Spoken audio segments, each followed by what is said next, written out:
ജീവമൊഴി കാൽവരിനാഥന്റെ സ്നേഹമൊഴി തിരുനിറത്താൽ ജീവനേകും യേശുനാഥന്റെ ജീവമൊഴി ജീവധാര ജീവധാര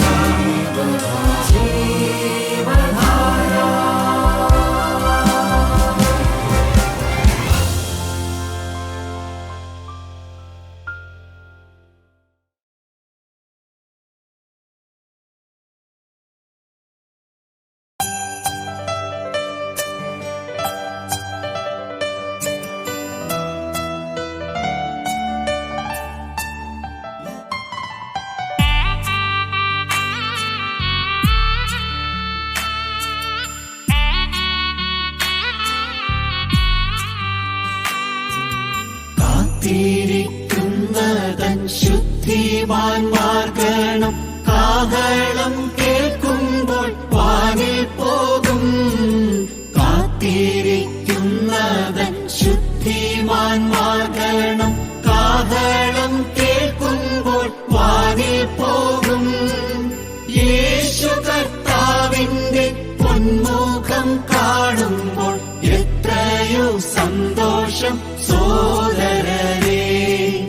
യേശു കർത്താവിന്റെ പൊന്മുഖം കാണുമ്പോൾ എത്രയോ സന്തോഷം സോദരരേ. ഹല്ലേലൂയാ ജയം, ഹല്ലേലൂയാ ജയം, ഹല്ലേലൂയാ വന്നു തീർന്നു പോകും. ഹല്ലേലൂയാ ജയം, ഹല്ലേലൂയാ ജയം, ഹല്ലേലൂയാ വന്നു തീർന്നു പോകും.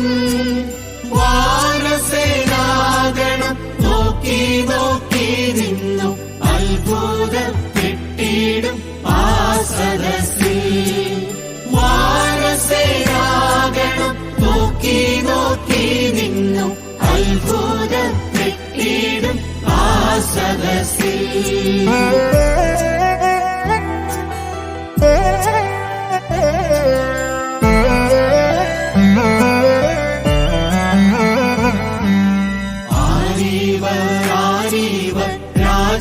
രാജനോടൊപ്പമായി പന്തിയിരിപ്പതു സത്യസഭ. ആരീവർ രാജനോടൊപ്പമായി പന്തിയിരിപ്പതു സത്യസഭ. പൊന്നേശു തമ്പുരാൻ ചിന്തിയ രക്തത്തിൻ ഫലമാം വിശുദ്ധ കൂട്ടമത്രേ. പൊന്നേശു തമ്പുരാൻ ചിന്തിയ രക്തത്തിൻ ഫലമാം വിശുദ്ധ കൂട്ടമത്രേ. ഹല്ലേലൂയാ ജയം, ഹല്ലേലൂയാ ജയം, ഹല്ലേലൂയാ വന്നു തീർന്നു പോകും. ഹല്ലേലൂയാ ജയം, ഹല്ലേലൂയാ ജയം, ഹല്ലേലൂയാ വന്നു തീർന്നു പോകും. വാനസേനാഗണം നോക്കി നോക്കി നിന്നു അത്ഭുതപ്പെട്ടിടും ആ സദസ്സിൽ. വാനസേനാഗണം നോക്കി നോക്കി നിന്നു അത്ഭുതപ്പെട്ടിടും ആ സദസ്സിൽ. ദൈവത്തിന് സ്തോത്രം. ദൈവത്തിൻ്റെ വചനവുമായി വീണ്ടും നമുക്ക് ചേർന്നിരിക്കാൻ ദൈവം തന്ന അവസരത്തിനായി സ്തോത്രം. അല്പനേരത്തെ ചിന്തയ്ക്കായിട്ട് വളരെ ഗൗരവമേറിയ ഒരു കാര്യമാണ് ഞാൻ ഇന്ന് എടുക്കാൻ ഉദ്ദേശിക്കുന്നത്. 1 യോഹന്നാൻ 2-ാം അധ്യായത്തിൻ്റെ 25-ാമത്തെ വാക്യം. ഇതാകുന്നു അവൻ നമുക്ക് തന്ന വാഗ്ദത്തം, നിത്യജീവൻ തന്നെ. നിത്യജീവൻ എന്ന് പറയുന്ന വളരെ ഗൗരവമേറിയ ഒരു കാര്യം. എന്നാൽ അനേകരും അത് അല്പം പോലും ഗൗരവം കൊടുക്കാതെ അറിയാതെയാണെങ്കിലും തള്ളിക്കളയുന്നു എന്നുള്ളതാണ് സത്യം. നിത്യമായ ജീവൻ, നിത്യജീവൻ എന്ന് പറയുന്നത് നിത്യജീവിതമല്ല. നമുക്കറിയാം, മനുഷ്യന് ഒരു ആത്മാവിനെ ദൈവം കൊടുത്തു. അവൻ്റെ ആത്മാവ് മാറുന്നില്ല, നശിക്കുന്നില്ല. ഈ ആത്മാവ് നമ്മുടെ മരണം കഴിഞ്ഞായാലും ഈ ആത്മാവ് നമുക്കുള്ളത് കൊണ്ട് പിന്നീട് ജീവിതമുണ്ട്. നമുക്ക് നോക്കാം, 1 യോഹന്നാൻ 5:11 വായിക്കാം. നിത്യജീവൻ എന്ന് പറയുന്ന വളരെ ഗൗരവമേറിയ ഒരു കാര്യം. മനുഷ്യനെ സംബന്ധിച്ച് അതിന് വലിയ വിലയൊന്നും ഇപ്പം കാണുന്നില്ല, കാരണം ആ റിയാലിറ്റി അല്ല. പക്ഷെ ദൈവം കാണുന്ന ഏറ്റവും പ്രധാനപ്പെട്ട കാര്യമാണ് ഭൂമിയിൽ ജീവിക്കുന്ന മനുഷ്യന് നിത്യജീവൻ ലഭിക്കണം. ആ സാക്ഷ്യമോ ദൈവം നമുക്ക് നിത്യജീവൻ തന്നു, ആ ജീവൻ അവൻ്റെ പുത്രനിലുണ്ട് എന്നുള്ളത് തന്നെ. ദൈവം തന്ന ഏറ്റവും വലിയ സൗഭാഗ്യമാണ് ഭൂമിയിൽ ജീവിക്കുന്ന മനുഷ്യന് നിത്യജീവൻ കൊടുക്കുക എന്നുള്ളത്. വീണ്ടും പറയുന്നുണ്ട്, ആ ജീവൻ അവൻ്റെ പുത്രനിലുണ്ട്. പുത്രനിലാണ് നിത്യജീവൻ എന്ന് പറഞ്ഞാൽ പുത്രൻ തന്നെയാണ് നിത്യജീവൻ. പുത്രനെ ആര് മാനിക്കുന്നുവോ സ്വീകരിക്കുന്നുവോ അവർക്ക് നിത്യജീവനുണ്ട്. വളരെ ലളിതമാണ്. ദൈവത്തിൻ്റെ വചനം എപ്പോഴും വളരെ ലളിതമാണ്. അത് അനുസരിക്കാൻ വളരെ ലളിതമായി ആർക്കും സാധിക്കുന്ന കാര്യമല്ല, കഠിനമേറിയ ഒരു കാര്യമൊന്നുമല്ല. ഇവിടെ പറയുന്ന നിത്യജീവൻ വേണമെന്നുണ്ടെങ്കിൽ പുത്രനെ നോക്കിയാൽ മതി, പുത്രനെ സ്വീകരിച്ചാൽ മതി. എത്ര എളുപ്പമുള്ളൊരു കാര്യമാണ്. എന്നാൽ പ്രിയപ്പെട്ടവരെ, ജനങ്ങൾക്ക് അതൊന്നും ഒരു വിഷയമുള്ള കാര്യമല്ല. ആ ജീവൻ അവൻ്റെ പുത്രനിലുണ്ട്. പുത്രനിലുള്ളവന് ജീവനുണ്ട്, പുത്രനില്ലാത്തവന് ജീവനില്ല. വളരെ കൃത്യമാണ്, വളരെ സ്പഷ്ടമാണ്. ദൈവത്തിൻ്റെ വചനത്തിന് കൺഫ്യൂഷൻ ഒന്നും വരേണ്ട കാര്യമില്ല. പുത്രനെ ആദരിച്ചാൽ, പുത്രനെ സ്നേഹിച്ചാൽ, പുത്രനെ സ്വീകരിച്ചാൽ അവന് നിത്യജീവനുണ്ട്. നിത്യജീവൻ അത് പുത്രനിൽ ഉള്ളതൊരു കാര്യമാണ്. സ്വർഗം തരുന്ന ഏറ്റവും വലിയൊരു ഭാഗ്യമാണ് മനുഷ്യന്റെ ആത്മാവിൻ്റെ ജീവൻ. 1 യോഹന്നാൻ 5:11. ആ സാക്ഷ്യമോ ദൈവം നമുക്ക് നിത്യജീവൻ തന്നു, ആ ജീവൻ അവൻ്റെ പുത്രനിലുണ്ട് എന്നുള്ളത് തന്നെ. പുത്രനുള്ളവന് ജീവനുണ്ട്, ദൈവപുത്രനില്ലാത്തവന് ജീവനില്ല. അപ്പൊ ദൈവപുത്രനെ സ്വീകരിക്കാത്ത ആർക്കും ഇത് കിട്ടുകയില്ല, ഈ നിത്യജീവൻ കിട്ടുകയില്ല. പ്രിയപ്പെട്ടവരെ, 2 പത്രോസ് 1:11 നമുക്കൊന്ന് വായിച്ചു നോക്കാം. ഇങ്ങനെ ചെയ്താൽ നിങ്ങൾ ഒരു നാൾ ഇടറിപ്പോകാതെ നമ്മുടെ കർത്താവും രക്ഷിതാവുമായ യേശുക്രിസ്തുവിൻ്റെ നിത്യരാജ്യത്തിലേക്കുള്ള പ്രവേശനം ധാരാളമായി പ്രാപിക്കും. നിത്യരാജ്യത്തിലേക്ക് പ്രവേശിക്കുക എന്ന് പറയുന്നതിൻ്റെ ഏറ്റവും പ്രധാനപ്പെട്ട ഒരു വിഷയം, ഭൂമി ജീവിക്കുന്ന ഒരു മനുഷ്യനെ നിത്യജീവൻ പ്രാപിക്കണം. നിത്യജീവൻ പ്രാപിച്ചവർക്ക് മാത്രമേ സ്വർഗരാജ്യത്തിൽ കടക്കാൻ പറ്റുള്ളൂ. ലളിതമായി പറഞ്ഞു കഴിഞ്ഞാൽ, സ്വർഗരാജ്യത്തിൻ്റെ അവകാശം നന്നായി ജീവിക്കുന്നതുകൊണ്ടല്ല, കൽപ്പനകൾ പ്രമാണിക്കുന്നതുകൊണ്ടല്ല, ആചാര അനുഷ്ഠാനങ്ങൾ നടത്തുന്നതുകൊണ്ടല്ല, അവൻ്റെ ആത്മാവിന് ജീവൻ കിട്ടണം. അത് ദൈവപുത്രന് മാത്രമേ കൊടുക്കാൻ പറ്റുകയുള്ളൂ. ദൈവപുത്രനിൽ നിന്ന് ആ ജീവൻ നാം സ്വന്തമാക്കി അത് നിലനിർത്തിയാൽ മാത്രമേ നമ്മുടെ മരണക്കിടക്കയിൽ നമ്മുടെ ആത്മാവ് സ്വർഗരാജ്യത്തിലേക്ക് അടക്കുകയുള്ളൂ. പ്രിയപ്പെട്ടവരെ, ഇത് ഗൗരവമേറിയ കാര്യമാണ്, പക്ഷെ ലളിതമാണ്, പക്ഷെ ആർക്കും മനസ്സിലാവുന്ന കാര്യമല്ല. ഞാൻ വീണ്ടും പറഞ്ഞല്ലോ, ഈ നിത്യമായ ജീവിതമല്ല നിത്യജീവൻ. മരണശേഷവും ജീവിതമുണ്ട്. ഈ ഭൂമി ജീവിക്കുമ്പോൾ ദൈവത്തോടുകൂടി ജീവിക്കുകയും നിത്യജീവൻ അവകാശമാക്കുകയും ചെയ്തവർക്ക് മരണശേഷവും ദൈവത്തോടുകൂടി ജീവിക്കാം. അതാണ് നിത്യജീവൻ. ഈ ഭൂമിയിൽ ജീവിക്കുമ്പോൾ നമ്മുടെ ആത്മാവ്, നമുക്കറിയാം, ദൈവം മനുഷ്യൻ സൃഷ്ടിച്ചപ്പോൾ അവന് ആത്മാവുണ്ടായിരുന്നു. ആ ആത്മാവ് മനുഷ്യന് മാത്രമേ ഉള്ളൂ, മൃഗങ്ങൾക്കൊന്നും തന്നെ ഇല്ല. അത് മരണത്തിനപ്പുറയിലും പോകുന്ന ഒരു കാര്യമാണ്. ആ ആത്മാവ് എന്ന് പറഞ്ഞാൽ, വളരെ ലളിതമായി പറഞ്ഞു കഴിഞ്ഞാൽ, മനുഷ്യനെ നിയന്ത്രിക്കാൻ, ആലോചന പറഞ്ഞു കൊടുക്കാൻ ഒരു ഘടകം വേണം. അത് ദൈവം ആഗ്രഹിച്ചു. ദൈവത്തിൻ്റെ ആത്മാവ്, ദൈവം മനുഷ്യനെ നിയന്ത്രിക്കണമെന്ന് ദൈവം ആഗ്രഹിച്ചു. എന്തിന്? അവന് തെറ്റുപറ്റാതിരിക്കണം, അവനെ നേർപ്പാറയിൽ നടത്തണം. യെശയ്യാപ്രവചനത്തിൽ പറയുന്നുണ്ട്, ഞാൻ പുറയുന്നൊരു ശബ്ദം ഞാൻ കേൾപ്പിക്കും, ഇടത്തോട്ടോ വലത്തോട്ടോ പോകുമ്പോൾ ഇതാവുന്നു, ഇതിലെ നടന്നുകൊള്ളുമെന്നൊരു ശബ്ദം പിറകിൽ നിന്ന് കേൾക്കും. അപ്പം ദൈവത്തിന് മനുഷ്യനെ നിയന്ത്രിക്കണം എന്ന് ആഗ്രഹമുണ്ട്. അത് സ്വാർത്ഥതയൊന്നുമല്ല, അവൻ പിശാചിൻ്റെ കയ്യിലായി പോകാതിരിപ്പാൻ. ദൈവത്തിൻ്റെ ഏറ്റവും വലിയ ശത്രുവാണ് പിശാച്. അവനെ വെട്ടി താഴോട്ടിട്ടു. അവൻ ലൂസിഫർ, അവൻ പിശാചായി. അവൻ്റെ ഏറ്റവും വലിയ കാര്യപരിപാടി എന്ന് വെച്ചാൽ, ആരെങ്കിലും ദൈവത്തിലേക്ക് തിരിഞ്ഞാൽ അവനെ നശിപ്പിക്കണം, അവനെ അവൻ്റെ കസ്റ്റഡിയിലാക്കണം.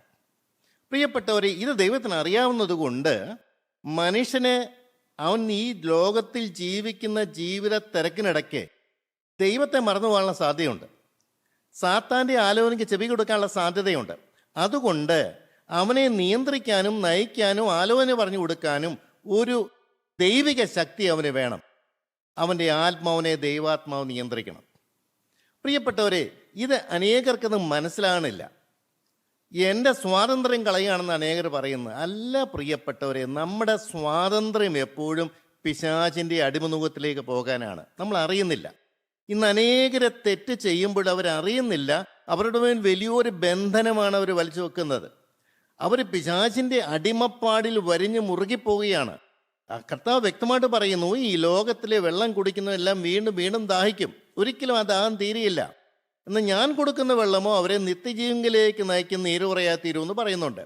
അപ്പോൾ ഭൂമിയിലെ ജീവിതത്തിലാണ് ഈ നിത്യജീവന്റെ അവകാശം യേശുക്രിസ്തുവിൽ നിന്ന് നാം നേരിട്ട് ചോദിച്ചു വാങ്ങിക്കേണ്ടത്. മനുഷ്യനെ മണ്ണുകൊണ്ട് ദൈവം സൃഷ്ടിച്ചപ്പോൾ അവൻ്റെ മൂക്കിൽ ജീവശ്വാസം ഊതിയതായിട്ട് നാം കാണുന്നുണ്ട്. രണ്ടാമത് പറയുന്നുണ്ട്, തൻ്റെ സ്വരൂപത്തിലും സാദൃശ്യത്തിലും മനുഷ്യൻ സൃഷ്ടിച്ചു എന്ന് പറയുന്നുണ്ട്. എന്താണ് ദൈവത്തിൻ്റെ സ്വരൂപം? ദൈവത്തിൻ്റെ സാദൃശ്യം എന്താണ്? ദൈവം ആത്മാവാകുന്നു.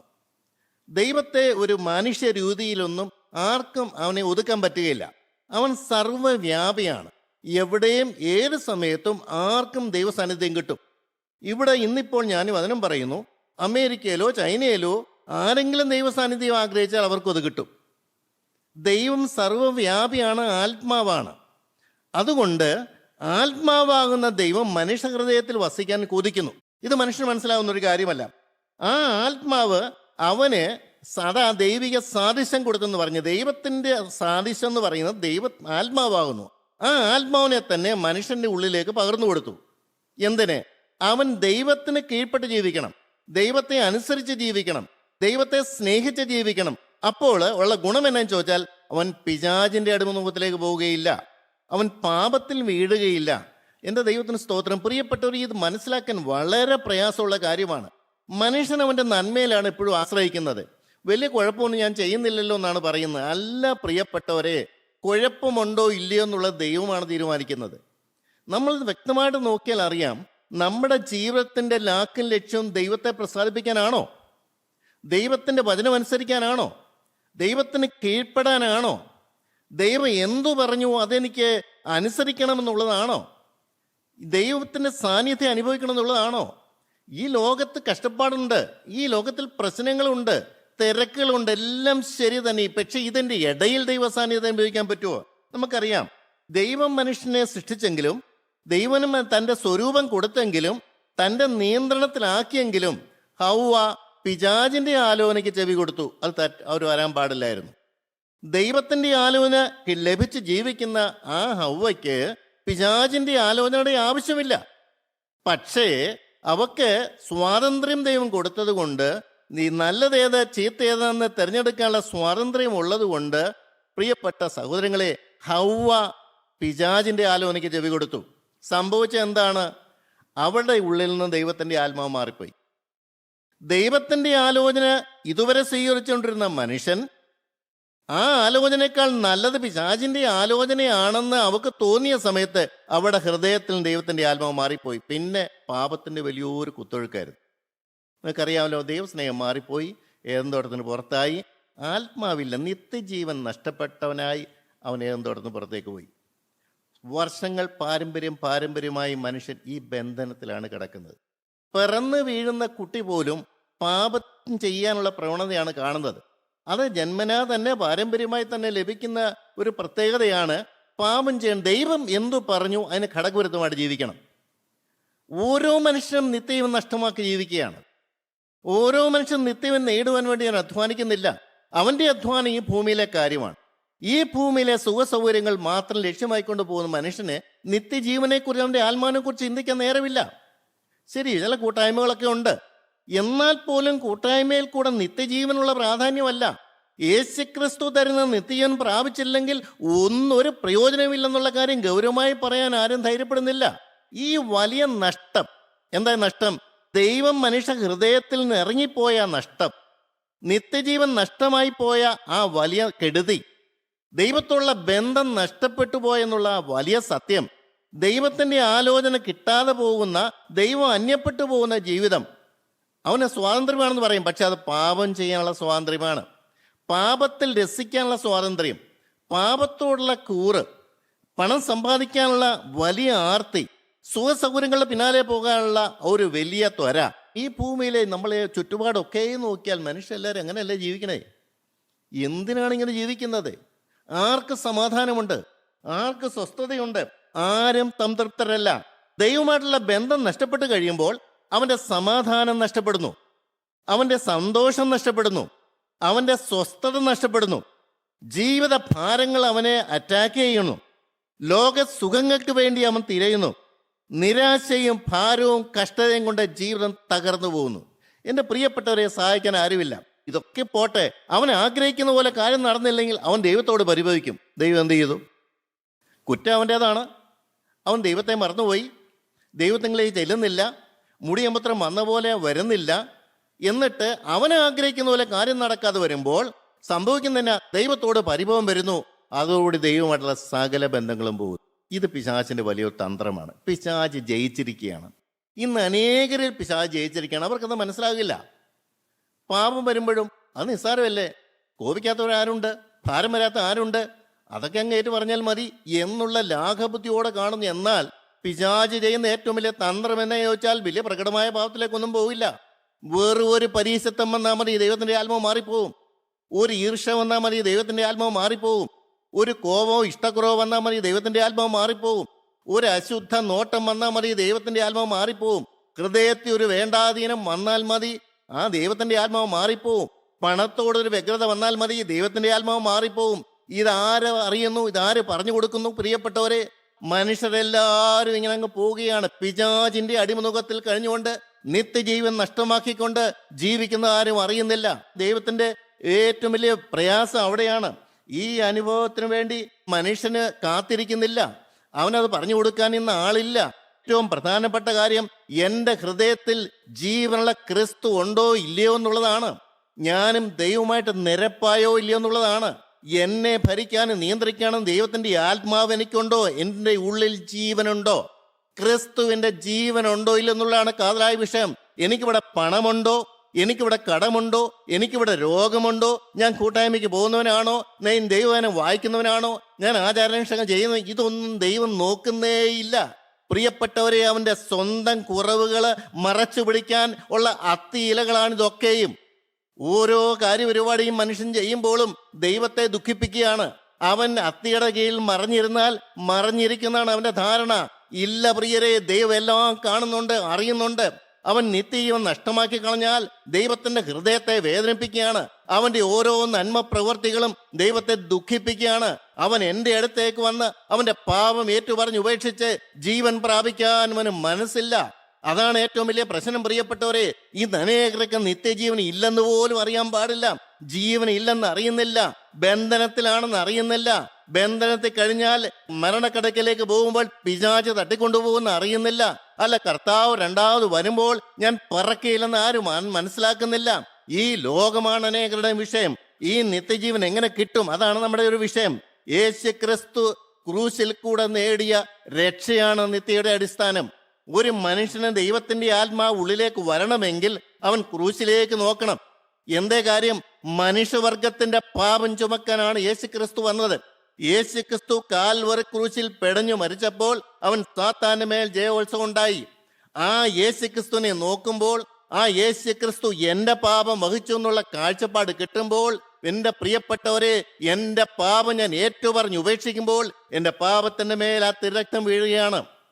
ഏത് മനുഷ്യൻ ക്രൂശിൻ ചൂട്ടി ചെന്നാലും, അവന് പാപത്തോടെ ചെന്നാൽ, എനിക്ക് തെറ്റുപറ്റിയെന്ന് പറഞ്ഞ് സമ്മതിച്ചാൽ, എനിക്ക് ജീവനില്ലെന്ന് പറഞ്ഞുകൊണ്ട് ചെന്നാൽ, ഇന്ന് മരിച്ച ഞാൻ നരകത്തിലേ പോവുകയുള്ളൂ എന്ന് പറഞ്ഞു കഴിഞ്ഞാൽ അവിടെ ദൈവസ്നേഹം ഇറങ്ങി വരും. എനിക്കറിയാം, ചില പാപങ്ങളൊക്കെ ഹൃദയത്തിൽ വരുമ്പോൾ ഞാൻ ദൈവത്തോട് പറഞ്ഞൊരു വാക്കുണ്ട്: കർത്താവേ, ഈ അവസ്ഥയിൽ ഞാൻ നിന്റെ സന്നിധിയിലേക്ക് വരികയില്ല. ഇപ്പോൾ ഞാൻ മരിച്ചാൽ നിന്റെ സന്നിധിയിൽ എത്തുകയില്ല. കാരണം പാപം കിടക്കുന്നു അകത്ത്, ആരും കാണുന്നില്ല, ആരും അറിയുന്നുമില്ല. പക്ഷേ പാപമാണെന്ന് എനിക്കറിയാം. അതിന്റെ പിന്നിൽ പിശാചുണ്ടെന്നറിയാം. എന്നെ നിയന്ത്രിക്കുന്ന പിശാചാണ് ഞാൻ നന്നായിട്ട് അറിയുന്നുണ്ട്. കർത്താവേ, മരണം എന്റെ ഹൃദയത്തിൽ നിൽക്കുന്നുണ്ട്. എനിക്കിന് പരിഹാരം തരണം. ഇപ്പോൾ ഈ അവസ്ഥ എനിക്ക് മാറ്റിത്തരണം. നിന്റെ തിരക്തം എന്റെ മേൽ വീണേ പറ്റുള്ളൂ. എന്റെ ബന്ധനം അഴിച്ചേ പറ്റുള്ളൂ. നിന്റെ ആത്മാവിന്റെ മേൽ വന്നേ പറ്റുള്ളൂ. അല്ല, നീ എന്റെ ഹൃദയത്തിലേക്ക് വന്നേ പറ്റുള്ളൂ. നിർബന്ധത്തോടെ പ്രാർത്ഥിക്കാൻ പറ്റുമോ? ദൈവത്തിന് സ്തോത്രം. പ്രിയപ്പെട്ടവരെ, യേശു ക്രിസ്തുവിന്റെ ക്രൂശിൽ ചെല്ലുന്നവന് മാത്രമേ ഇത് ലഭിക്കുകയുള്ളൂ. അവന്റെ ബന്ധനവനെ അറിയണം. അവൻ മനഃപൂർവ്വം പാപത്തിന് ഇടം കൊടുത്തത് അവൻ അറിയണം, സമ്മതിക്കണം. അവൻ പിശാചിന് ഇടം കൊടുത്തു എന്നുള്ള സമ്മതിക്കണം. കാരണം ഇത് വേദപുസ്തകത്തിലെ വചനമുണ്ട്. എന്തൊക്കെയാണ് പാപമെന്ന് കൃത്യമായിട്ട് നമുക്ക് ക്രിസ്ത്യാനികളെ സംബന്ധിച്ച് എല്ലാവർക്കും അറിയാം. വേദപുസ്തകം ഉണ്ട് താനും, നാം വചനം കേൾക്കുന്നവരാണ്. പാപം ജീവിതത്തിലുണ്ടോ? ക്രിസ്തു ഇവിടെ കാണുകയില്ല. ക്രിസ്തു വേദനയോടെ ക്രൂശിൽ കിടന്ന് പെടയുകയാണ്.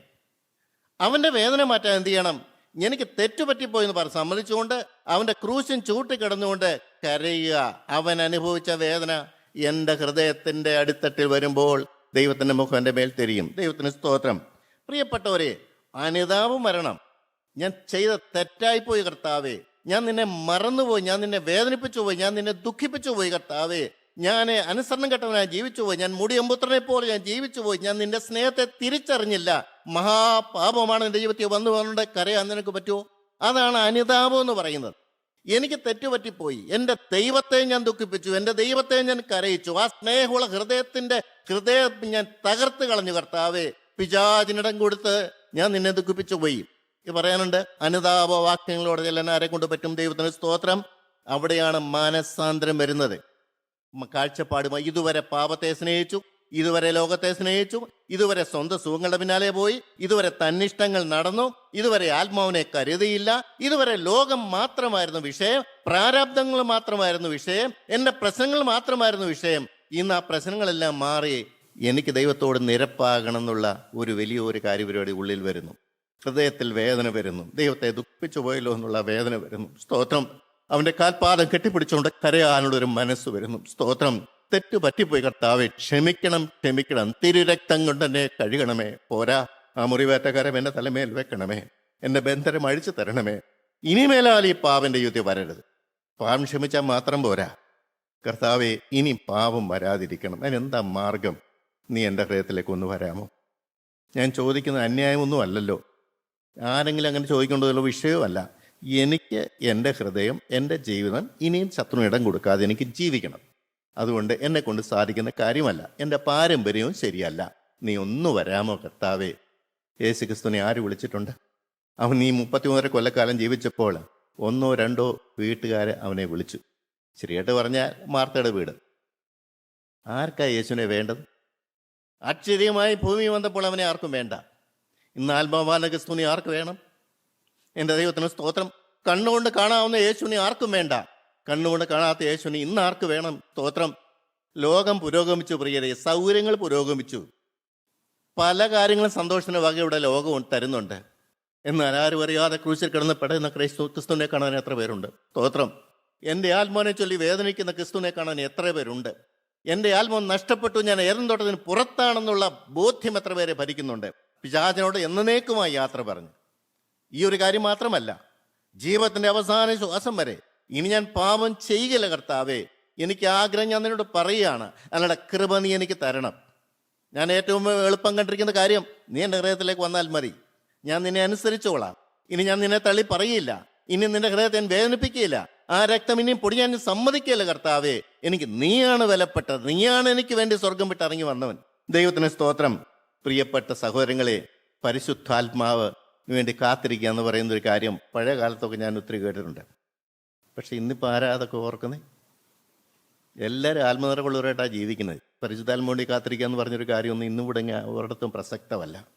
മാനസാന്തരപ്പെട്ട് കഴിഞ്ഞാൽ, ദൈവകൃപ കിട്ടിക്കഴിഞ്ഞാൽ, ആ അനുസരണം ലഭിച്ചു കഴിഞ്ഞാൽ പരിശുദ്ധാത്മാവിൻ്റെ പൂർണ്ണ നിയന്ത്രണത്തിനായ ഒരു കാത്തിരിപ്പുണ്ട്. അതൊരു വലിയ പ്രോസസ്സാണ് പ്രിയപ്പെട്ടവരെ.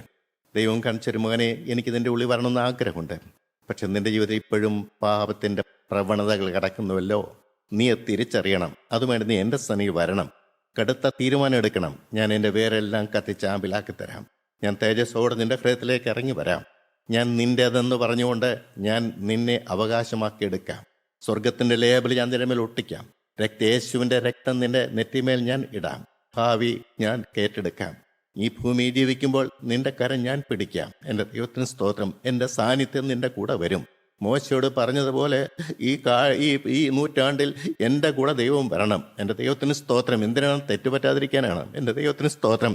എൻ്റെ ദൈവത്തിന് ആശ്വാസം കൊടുക്കാനാണ്. സാത്താനോട് എന്നേക്കുമായി യാത്ര പറഞ്ഞത് പാലിക്കാനാണ്. സ്തോത്രം.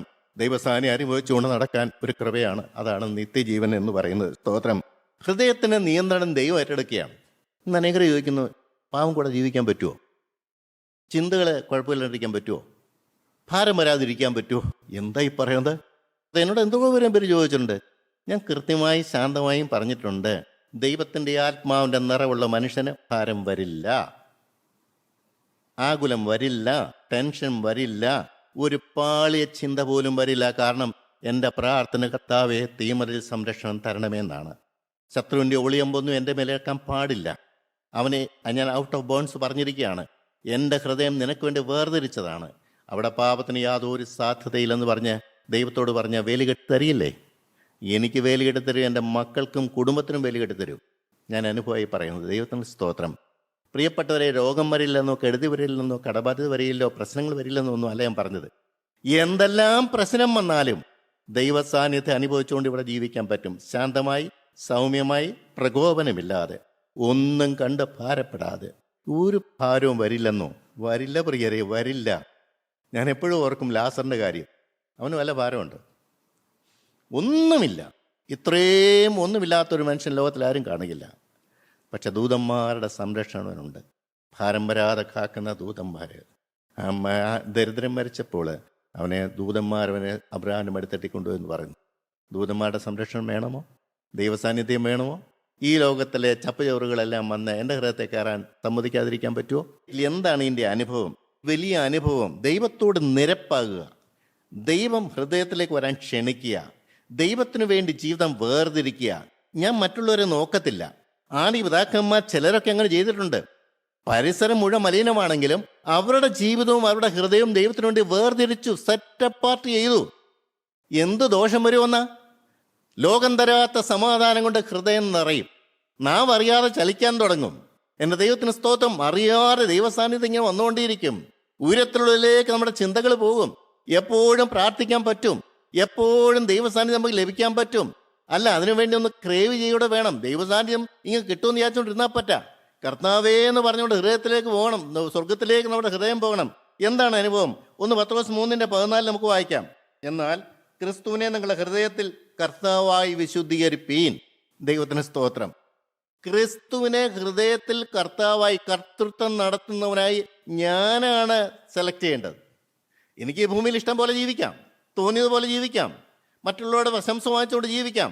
പക്ഷേ അപ്പോസ്തലൻ ഇവിടെ പറയുന്നൊരു കാര്യമാണ്, എന്നാൽ ക്രിസ്തുവിനെ നിങ്ങളുടെ ഹൃദയത്തിൽ കർത്താവായി, കർത്തൃത്വം നടത്തുന്നവനായി, അധികാരിയായി, ഉടയവനായി, ഉടമസ്ഥനായി, നിയന്ത്രിക്കുന്നവനായി, അധികാരിയായിട്ട് അവനെ സ്വീകരിക്കാനാണ് പറഞ്ഞിരിക്കുന്നത്. എബ്രായത്തിൽ 2:4, 5:9, 7:25 പ്രത്യേകം കാര്യങ്ങളുണ്ട്. അവിടെ ഒരു വലിയ രക്ഷയെക്കുറിച്ച് പറയുന്നുണ്ട്. 5:9 നിത്യരക്ഷയെക്കുറിച്ച് പറയുന്നുണ്ട്. 7:25 പൂർണ്ണ രക്ഷയെക്കുറിച്ച് പറഞ്ഞിട്ടുണ്ട്. എൻ്റെ പ്രിയപ്പെട്ടവരെ, ഈ രക്ഷ എന്ന് പറഞ്ഞ ഏതിൽ നിന്നാണ്? ഈ ലോകത്തിൽ നിന്നും, ലോകത്തെ ഭരിക്കുന്ന പിശാചിൽ നിന്നും പൂർണ്ണ രക്ഷ. ഇവിടെ പറയുന്നുണ്ട് വലിയ രക്ഷയാണ് ദൈവം ഒരുക്കിയത്. അത് നിത്യമായ രക്ഷയാണ്. അത് പറയുന്ന പൂർണ്ണ രക്ഷയാണെന്ന് പറഞ്ഞു. കാരണം അവിടെ അല്പം പോലും വിട്ടുവീഴ്ചകളൊന്നുമില്ല.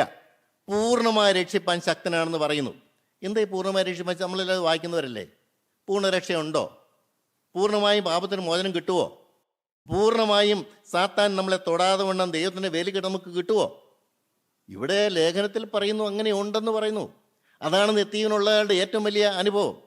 അവരെ രക്ഷ അനുഭവിക്കുന്നു, അവരെ കംഫർട്ട് അനുഭവിക്കുന്നു, അവരെ സാന്നിധ്യം അനുഭവിക്കുന്നു. എബ്രായർ 4:1 പറയുന്നു സ്വസ്ഥത അനുഭവിക്കുമെന്ന്. ദൈവത്തിൻ്റെ സ്വസ്ഥത, ദൈവം സ്വസ്ഥത അനുഭവിക്കുന്ന അതേ സ്വസ്ഥത എനിക്കും തരുമെന്ന്. വേറെ നമുക്കറിയാം, 6 ദിവസം സൃഷ്ടി നടത്തി, 7-ാം ദിവസം സ്വസ്ഥമായിരുന്നു. അത് പറയുന്നതെന്ന് പറഞ്ഞാൽ 7-ാം ദിവസം സ്വസ്ഥമായിരിക്കാൻ കാര്യം ദൈവത്തിന് മനുഷ്യന്റെ കമ്പനി വേണം. മനുഷ്യനോട് കൂടിയുള്ള സ്വസ്ഥത. ദൈവത്തിന്റെ സ്വസ്ഥത മനുഷ്യനോട് കൂടിയാണ്, മനുഷ്യന്റെ സ്വസ്ഥത ദൈവത്തോടു കൂടിയാണ്. ദൈവത്തെ മാറ്റി നിർത്തി അവന് സ്വസ്ഥത കിട്ടുകയില്ല. പ്രിയപ്പെട്ടവരെ, അതാണ് നിത്യജീവനുള്ളതിൻ്റെ ഏറ്റവും വലിയ തെളിവ്. എൻ്റെ അനുഭവം എന്താണ് ചോദിച്ചാൽ, 1, എന്നെ ഭരിക്കാൻ കർത്താവ് ഹൃദയത്തിൽ വരുന്നു. 2, ഈ വലിയ രക്ഷ ദൈവം എനിക്ക് തന്നു എന്നുള്ള നന്ദിയും കടപ്പാടും. 3-ാമത്തെ കാര്യം, അവൻ്റെ സ്വസ്ഥത നമുക്ക് ലഭിക്കുന്നു. 4, എബ്രായർ 2:10 തേജസ്സിലേക്ക് നമ്മൾ നയിക്കുകയാണ്. നമുക്കറിയാം, നമ്മൾ ദിനംപ്രതി ശുദ്ധീകരണം പ്രാപിച്ച് മുന്നോട്ട് പോവുകയാണ്. ദിനംപ്രതി ആത്മാവ് നമ്മളെ ഗൈഡ് ചെയ്യാണ്. പാപത്തിന്റെ വേരുകൾ പോലും കണ്ടുപിടിച്ചിട്ട് ദൈവസന്നിധി കിടന്ന് നിലവിളിക്കുകയാണ്, കർത്താവേ ഇന്ന് പാപം വരുന്നില്ല, ചിന്തയിൽ വരുന്നില്ല, നോട്ടത്തിൽ വരുന്നില്ല, വികാരത്തിൽ വരുന്നില്ല. ശരി തന്നെ, പക്ഷേ എനിക്ക് ഇളച്ചിരിക്കാൻ നേരമില്ല. ഹൃദയത്തിന്റെ അടിത്തട്ടിൽ ഇതിന്റെ വേരുണ്ട്. ഞാൻ മാനസാന്തരപ്പെടുന്നതിന് മുമ്പ് ഞാൻ എന്തെല്ലാം പാപം ചെയ്തുവോ അതിന്റെ എല്ലാം വേരെന്റെ ഹൃദയത്തിൽ കിടപ്പുണ്ട്. ഈ വേരെനിക്ക് കത്തിച്ചാമ്പലാക്കി തരണം. ദൈവത്തോട് പ്രാർത്ഥിക്കുക. ഈ പ്രാർത്ഥന ദൈവം കേൾക്കുന്നു എന്ന് നമുക്ക് നന്നായിട്ട് ബോധ്യമുണ്ട്. നമ്മൾ അതിനുവേണ്ടി ദാഹിക്കുകയാണ്. അപ്പൊ തേജസ്സിലേക്കുള്ള യാത്രയാണ്, പൂർത്തീകരണത്തിലേക്ക് ഞാൻ പോവുകയാണ്. ക്രിസ്തു എന്ന തലയോളം വളരാൻ വേണ്ടിയുള്ള വ്യഗ്രതയാണ്. തീമോഥെയോസ് 6:19 പറയും, സാക്ഷാലുള്ള ജീവനെ പിടിച്ചുകൊള്ളാൻ. സാക്ഷാൽ ജീവൻ എന്ന് പറയുന്നത് ഇതാണ്. ജീവനുള്ള ദൈവം ഹൃദയത്തിലേക്ക് കടന്നു വന്നിട്ട് മനുഷ്യനെ ശുദ്ധീകരിക്കുന്നതാണ് സാക്ഷാൽ ജീവൻ. ജീവനുള്ള ദൈവം തമ്പുരാൻ എന്റെ ഹൃദയത്തിന്റെ നേതൃത്വം ഏറ്റെടുക്കുന്നു, നിയന്ത്രണം ഏറ്റെടുക്കുന്നു. സ്വർഗത്തിന്റെ ജീവൻ എന്റെ ഹൃദയത്തിലേക്ക് പകർന്നു വരുന്നു. ഇതാണ് സാക്ഷാൽ ജീവൻ. 1 തെസ്സലോനിക്കർ 5:10 പറയുന്നുണ്ട്, തന്നോടുകൂടിയുള്ള ജീവിതം. ഇതൊക്കെ മനുഷ്യർക്ക് മനസ്സിലാവില്ല. തന്നോടുകൂടെ ജീവിക്കാൻ, ഭൂമി ജീവിക്കുമ്പോൾ, സ്വർഗത്തിലെ കാര്യമല്ല പറയുന്നത്, ഭൂമി ജീവിക്കുമ്പോൾ യേശുക്രിസ്തുവിനോട് കൂടെ ജീവിക്കുന്ന അനുഭവം അപ്പോസ്തലന്മാരെ നേടിയിരുന്നു. എന്താ ഇന്നത്തെ ആൾക്കാർക്ക് ഇത് പിടികിട്ടാത്തത്? കാലം പുരോഗമിച്ചപ്പോൾ വേറെ ചില വചനത്തിന് മാറ്റമുണ്ടോ? തന്നോടുകൂടി ജീവിക്കേണ്ടതിന് ദൈവം തന്നു. കൊലോസ്യർ 2:28 ക്രിസ്തുവിൽ തികഞ്ഞവൻ എന്ന് പറയുന്നുണ്ട്. ഈ തികവ് ആരാ തരുന്നത്? ദൈവത്തിന്റെ ആത്മാവ്. ക്രിസ്തുവിൽ തികഞ്ഞവൻ. ക്രിസ്തു എങ്ങനെയാണോ അങ്ങനെ തന്നെ അത് തരുമെന്നാണ് ദൈവം പറഞ്ഞത്. തരില്ലെന്ന് പറഞ്ഞു കഴിഞ്ഞാൽ എന്തു പറയാനാണ്? ക്രിസ്തുവിൽ തികഞ്ഞവനാകുക. കൊലോസ്യർ 3:10 പറയുന്നു, പുതുക്കം പ്രാപിച്ച ഒരു മനുഷ്യൻ. എന്റെ ദൈവത്തിന് സ്തോത്രം. സാധിക്കില്ലേ? സാധിക്കേണ്ടവർക്ക് സാധിക്കും. പുതുക്കം പ്രാപിച്ച പുതിയ മനുഷ്യൻ. ദൈവത്തിന് സ്തോത്രം. യോഹന്നാൻ 8:12 പറയുന്നു, ജീവന്റെ വെളിച്ചമുള്ളവരാകും. ജീവന്റെ വെളിച്ചமான ക്രിസ്തു നമ്മുടെ ഹൃദയത്തിൽ വരുമ്പോൾ നാം ജീവന്റെ വെളിച്ചമുള്ളവരായി തീരും. ആ വെളിച്ചം മറ്റുള്ളവരിലേക്ക് ഇങ്ങനെ വരും. നമ്മുടെ വീട് അന്ധകാരമാണോ? സാരമില്ല മകനെ, നീ ജീവനുള്ളതായി നിന്ന് കഴിഞ്ഞാൽ ആ വെളിച്ചം വീട്ടിലുള്ളവരിലേക്ക് വരും. യോഹന്നാൻ 8:36 പറയുന്നു, സാക്ഷാൽ സ്വാതന്ത്ര്യം. എന്റെ ദൈവത്തിന് സ്തോത്രം. സാക്ഷാൽ സ്വാതന്ത്ര്യം വെറും സ്വാതന്ത്ര്യമല്ല, വാസ്തവമായ സ്വാതന്ത്ര്യം. ഈ ഭൂമിയിൽ ഒന്നിനോടും കടപ്പാടില്ലാതെ, ഒന്നിനോടും അറ്റാച്ച്മെന്റ് ഇല്ലാതെ പറന്നു നിൽക്കുന്ന ജീവിതം. ഈ ഭൂമിയുടെ അറ്റാച്ച്മെന്റിലേക്ക് ഒന്നും വരാതെ, ഭൂമിയിലെ ഒരു കാര്യത്തിലേക്ക് ഹൃദയം പോകാതെ, ഹൃദയം മാറി എന്നുകൊണ്ട് ഇതാ പറന്നു എന്നുള്ള ജീവിതം. യോഹന്നാൻ 14:27 പറയുന്നു, ക്രിസ്തുവിന്റെ സമാധാനം ഞാൻ നിങ്ങൾക്ക് തരുമെന്ന്. ഇതാണ് നിത്യജീവൻ. എൻ്റെ പ്രിയപ്പെട്ട സഹോദരങ്ങളെ, ഇത് വേണോ? ഇത് വേടിയിടണോ? ദൈവം നമുക്ക് തരും. ദൈവത്തിൻ്റെ ആത്മാവിനെ സഹായിക്കട്ടെ. ദൈവത്തിന് സ്തോത്രം.